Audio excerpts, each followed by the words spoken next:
Forget everything that you think that you know about making this classic sandwich. Of course, I am talking about the peppers and eggs. We take, as you know it, add a couple of ingredients and turn it into a masterpiece. If you want to learn how to make this classic sandwich with a couple added ingredients, you need to sit back, relax, and check out this show.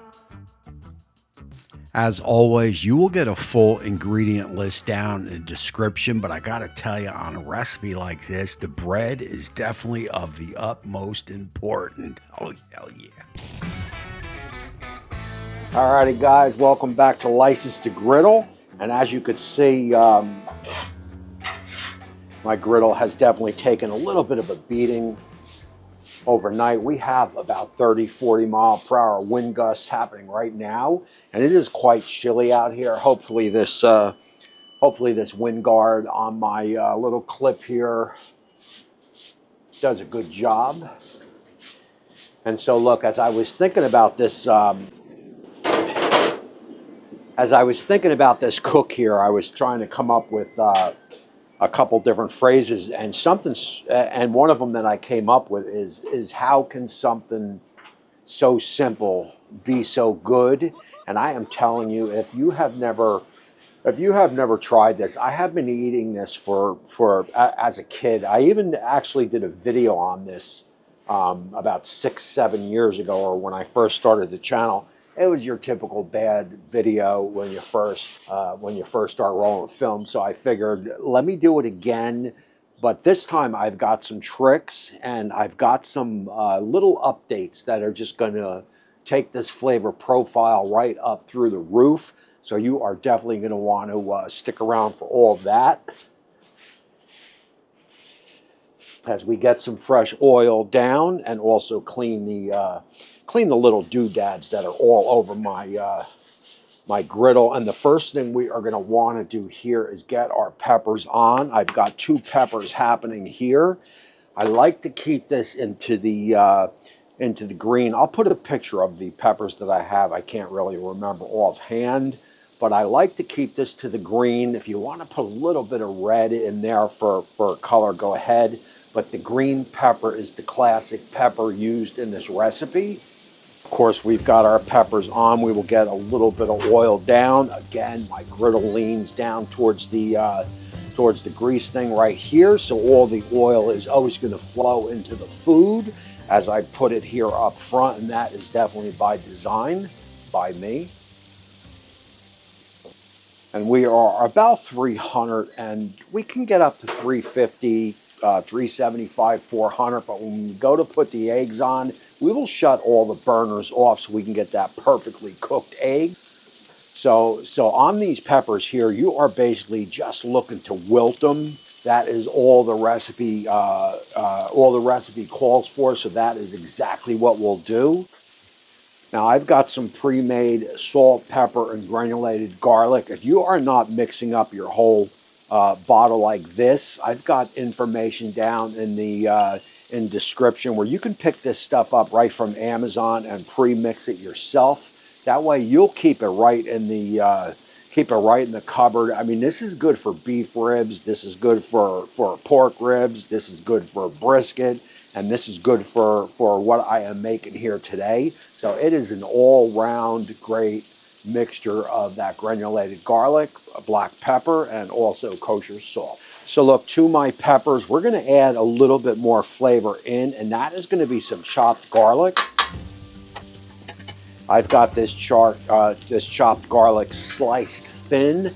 That is going to allow it to just kind of emulsify or melt out into the peppers, and like I said, a little bit of extra flavor. So what I'm going to do here is I'm going to lower this side. Actually, I'm going to shut this side off. That is just going to give us some residual heat carryover. When the peppers are done, I'll just move them over there. They'll stay warm, but they won't really continue to cook too much.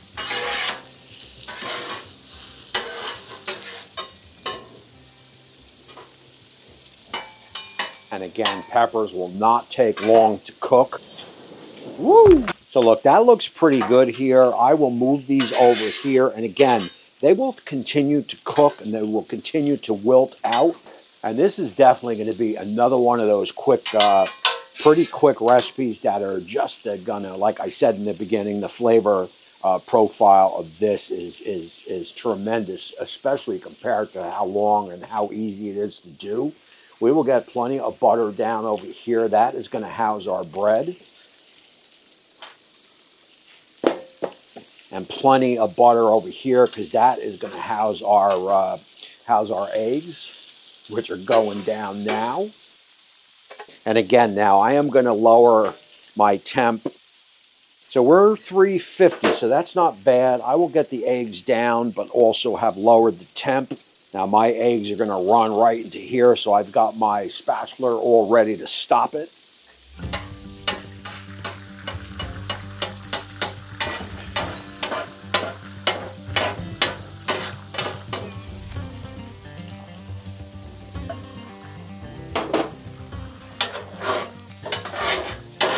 And once they start tightening up, they will stop moving down in that direction.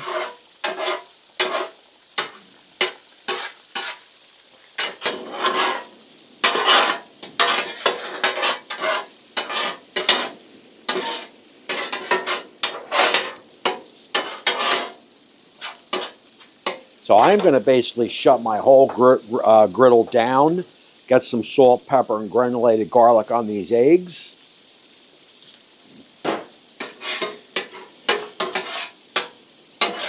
And believe it or not, these eggs are finished. I will marry all the peppers and eggs right here.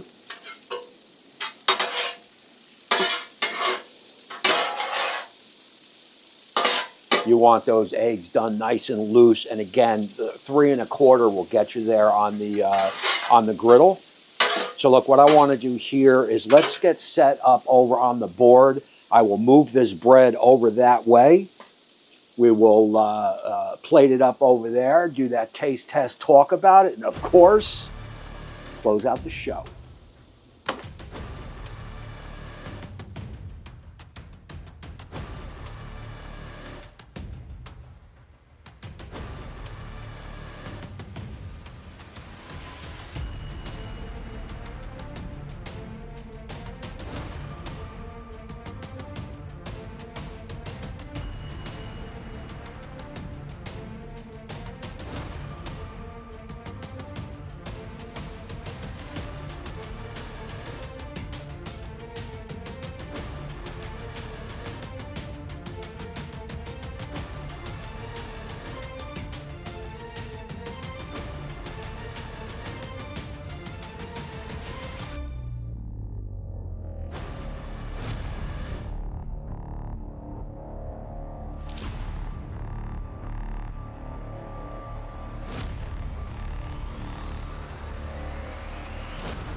Alrighty, guys, and there you go. And I have to tell you, right off the bat, my only regret here is that the bread which came off the griddle was absolutely perfect is now probably destroyed because it is just so cold out here, and with that wind blowing, you could see my nice fresh bread is starting to crack. Oh well, there's nothing I can do about that.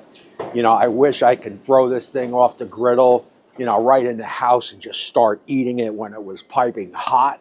But oh well, I will have to.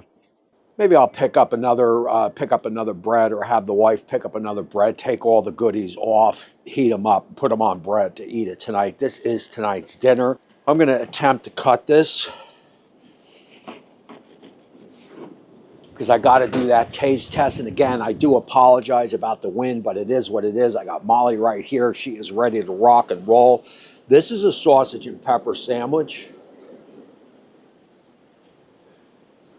I guess you could say done up Jersey style or done up Italian style. Either way, I can tell you it is killer. Let's get that taste test. And cheers.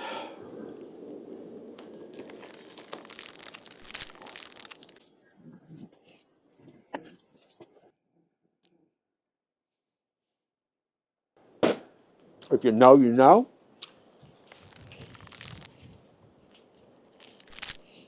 Oh, yeah. So this is another 10 here at License to Griddle. The Frank's hot sauce just makes everything taste better.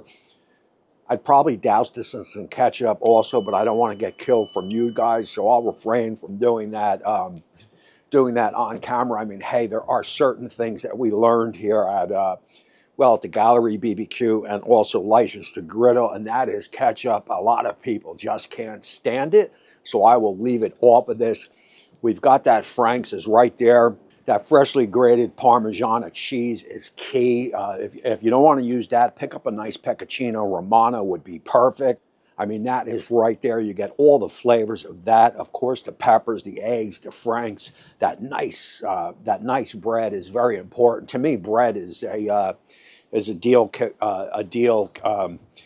breaker on a lot of sandwiches. The bread has to be good, and this bread's still hanging in there. Maybe I can foil wrap this and just heat it in the oven. That is probably the way I am going to go.